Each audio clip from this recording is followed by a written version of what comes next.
It has been a week now since the world woke up to the news that Donald Trump had upset Hillary Clinton to win the presidency. Now, most of the polls had her leading nationally and leading in a number of swing states.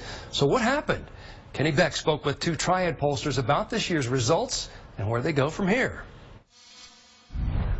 Industry-wide, it's a difficult time to be a pollster right now. I try not to be defensive about what we're doing. For millions of heartbroken Hillary Clinton supporters, poll is one of the nastiest four-letter words in the English language. On Election Day, the Real Clear Politics average of 11 national four-way polls had her leading Donald Trump by 3.3 points.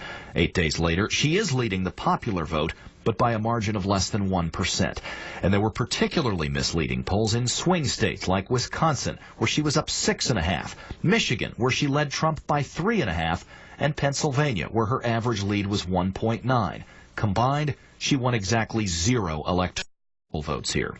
Dr. Jason Husser, who runs the Elon University poll, and Dr. Martin Kifer, who's in charge of the High Point University poll, are quick to point out their final research from likely North Carolina voters showed Clinton and Trump virtually tied. Trump went on to take our state by less than 4 points.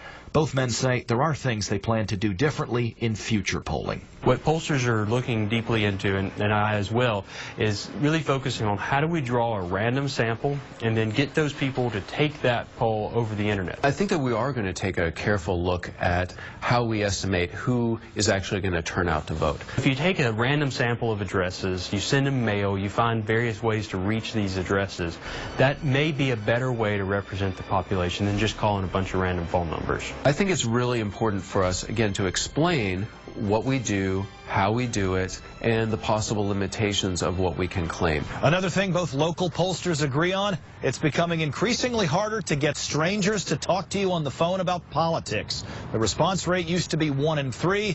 Now it's closer to 1 in 20. In High Point, Kenny Beck, WXII 12 News. Big news.